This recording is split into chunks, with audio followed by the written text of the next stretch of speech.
Now, the Bucs have traditionally owned Philly. Philly comes off a dramatic win at home against the Rams, but this is a Baker Mayfield game. I don't think fans really realize how well Mayfield's playing.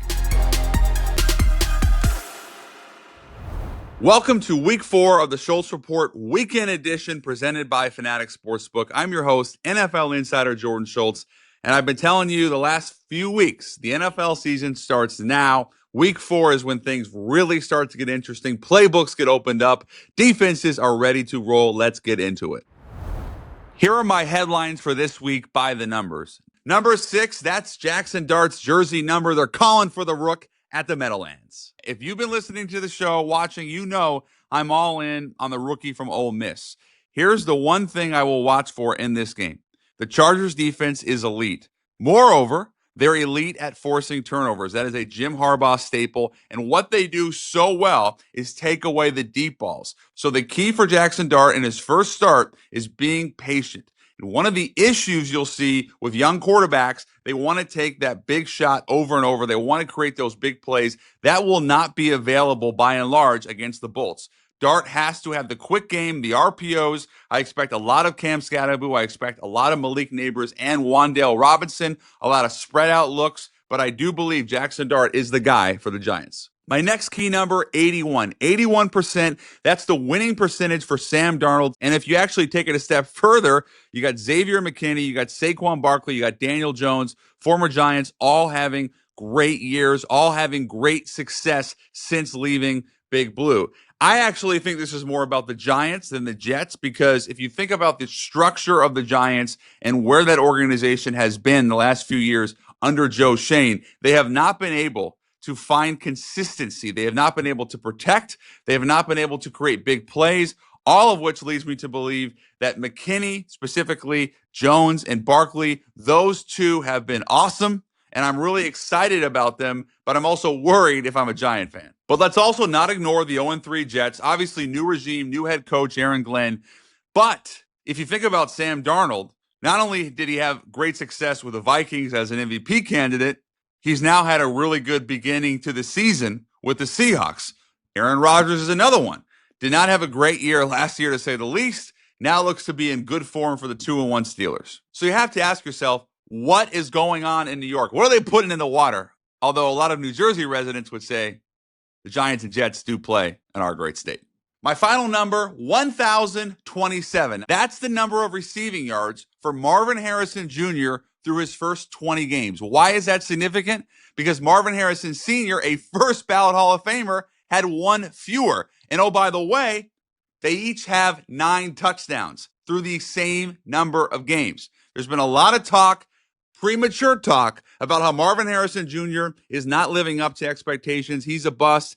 All of that is nonsense. He did a lot of good things in his rookie year. Marvin Harrison Jr. is 23 years old. He's going to be a star in this league for a very long time. Let's pump the brakes right now on the Marvin Harrison Jr. bust conversation. The bottom line is young players progress on different timelines, especially wide receiver. That's a very tricky position. And if you're Marvin Harrison Jr., you're also living up to that name. Your dad being, again, a first ballot Hall of Famer, one of the best ever to do it. There's a tremendous amount of pressure. And as a result, I think fans might hold him to an even higher standard. That's not fair. Keep in mind, he's having real tangible success, just maybe not at the level of all the Twitter trolls out there. But remember, it's much easier to hold a clicker and talk about it.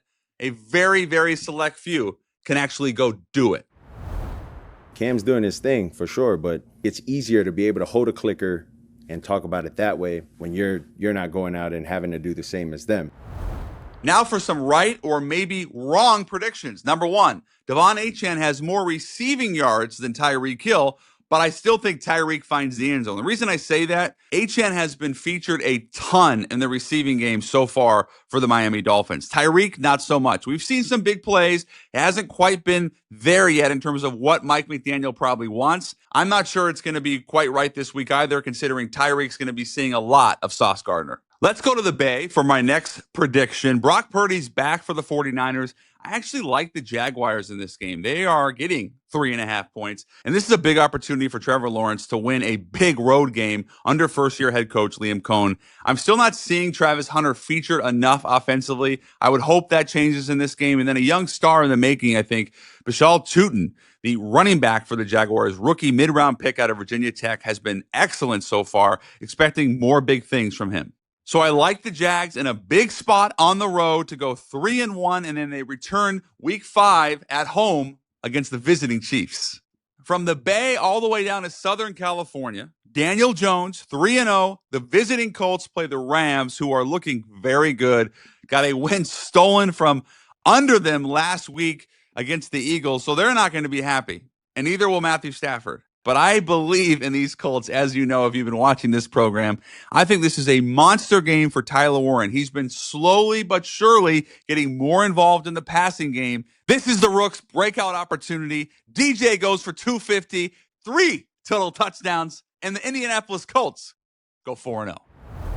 Okay, listen, we have a massive slate of Week 4 games this weekend, but here are the games I want to highlight and why. Beginning with the 3-0 Eagles visiting the 3-0 Bucs. Now, the Bucs have traditionally owned Philly. Philly comes off a dramatic win at home against the Rams, but this is a Baker Mayfield game. I don't think fans really realize how well Mayfield's playing. He has been at an MVP caliber level, 3 straight weeks of comeback wins, and the Eagles are going to have to pressure him. And even if they do, his movement in and outside the pocket is lethal. You get Chris Godwin back. That's huge. Obviously, no Mike Evans. But you think about Godwin, who will be on a pitch count, I'm assuming. Not to mention Emeka Egbuka, as well as the running game with Bucky Irving and Rachaad White. One key record for me, too, Jalen Hurts 1-4 all-time against Tampa. That's the most losses he's had against any NFL team. This is a really good offense and a defense that with Todd Bowles gets so many of these zone blitz looks, it could be confusing for the Eagles offense. Not saying Philly's not going to put up numbers, but I do believe the Bucs go 4-0. Maybe my favorite game of the day, an unbelievable AFC battle, Baltimore visiting Arrowhead. Now, this is the second straight game that Kansas City has been a home dog. We saw them lose to Philly a couple weeks ago. Now they get the Ravens and Lamar Jackson, who probably is the MVP through 3 weeks. He's been unbelievable. But I think Kansas City is going to be extremely motivated not to lose 2 consecutive games at home. Patrick Mahomes still hasn't really opened it up yet. They get Xavier Worthy returning. That's their downfield speed threat. That's going to be really important. So I like Kansas City 27-23, and they go back to 500 at 2-2. So with the Chiefs now winning 2 straight, that's my Super Bowl pick out of the AFC. Let's go to my Super Bowl pick from the NFC, the Green Bay Packers. Sunday Night Football, the Micah Parsons game, visiting Jerry World. Jerry, once again, this week couldn't help himself, basically saying that Micah Parsons was a really good player, but not maybe as good as everyone thought. If you know Micah Parsons, you know he is going to be back with a vengeance. Sunday night, the whole world's watching. Remember, no CeeDee Lamb, so I'm predicting a monster Green Bay win, big blowout winner in Jerry's house. Football's unpredictable, but there's always a few guarantees. Some team will punt on 4th and inches to everyone's disappointment, guaranteed. A ref will blow a pass interference call, guaranteed. Here's another guarantee. Fanatics Sportsbook has the best offer this football season. Every single game day until October with Fanatics Sportsbook, if your football bet loses, new customers get up to $100 back in fan cash and can also bet $10 to get $100 in fan cash. No one likes losing, but with Fanatics, you're still winning fan cash. Make the switch and download Fanatics Sportsbook, where every game day comes with a guarantee. Fanatics Sportsbook. Winning hits different here. Must be 21 plus. Gambling problem? Call 1-800-GAMBLER. Connecticut, call 888-789-7777. Massachusetts, call 800-327-5050. New York, call 877-8-HOPE-NY. Maryland, visit mdgamblinghelp.org. Offer not available in all states. Terms apply. See Fanatics Sportsbook app. And now for my favorite part of the show, bets that I shouldn't make, but F it, let's do it anyway. Beginning with Tet McMillan. Anytime TD, plus 155. It's a really good number.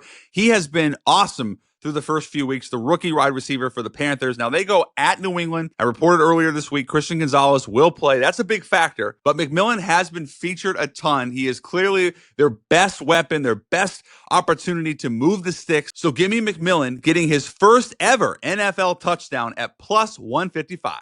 Next up, we got Jaxson Dart over 200 yards passing at plus 100. That seems like a low number. The reason it's low is because the Chargers have an elite defense, specifically an elite passing defense. And as we said earlier in the show, they do not let you push the ball down the field. Now, Dart is really good, as we saw at Ole Miss. He's really good at getting the ball quickly, letting guys make plays. He's also very good with his legs. So I would expect him to extend plays, find Malik Neighbors, find Wan'Dale Robinson, and I think Cam Scatterboot gets involved a lot in the passing game as well. At plus 100, Dart's going to go over 200 yards. And finally, my favorite parlay of the day, we got Lamar Jackson, 2 touchdowns, with Patrick Mahomes, 2 touchdowns. Simply put, Jackson's been awesome. Mahomes has been good. I expect him to be awesome in this game, and you're getting great odds. Plus 175, that's the key. We already said we expect a lot of points in this game. I could even see both teams getting into the 30s. Can't wait for this game, and can't wait for this big parlay. And lastly, here are some things that don't matter and my parting thoughts for the weekend. The Browns have almost quietly allowed the fewest yards in the league. We obviously saw them upset Green Bay in week 3, but that won't matter against Dan Campbell, Jared Goff, and the Red Hot Lions, who, after their Green Bay loss week 1, have rebounded now with consecutive excellent offensive performances. Amon-Ra St. Brown has been awesome. So has the running back tandem of Jahmyr Gibbs and David Montgomery. Goff, who Dan Campbell told us took a big step in the offseason, has looked great. And I think this is also a big game for Jameson Williams. So don't worry, Lions fans. Your offense rolls against Cleveland. Tua and Cam Newton got into a war of words over the week about how good or maybe not so good Tua is, but that doesn't matter because Tua throws for 223, 2 touchdowns, and the Dolphins get off the schneid in South Beach. Finally, some positivity for the fish. One last thing, football fans, set your alarms early Sunday morning. We got an Ireland game, NFL Ireland. How cool is that? Maybe grab a pint or 2. The Steelers and the Vikings should be a great game. One thing to watch in this ball game, the Vikings are favored by 2.5, but keep an eye on Calvin Austin III. We had him on the show this week on Why is Draymond Green talking about football. Great guest and great young player. Has been off to a very hot start with Aaron Rodgers, and his speed could be the difference against Minnesota.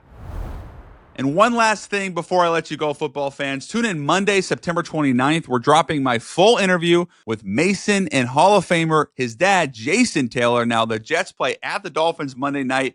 Should be really, really fun. Not to mention the fact that Mason returns back to where it all started for Pops. Really cool side note, both Jason and Zach Thomas, who is Mason's uncle, will be honorary captains for the Dolphins. So Monday's a huge family affair for the Taylors, and the interview itself was awesome. So that's it for week 4 of the Schultz Report Weekend Edition. Like, comment, and subscribe. Happy hunting on Sunday.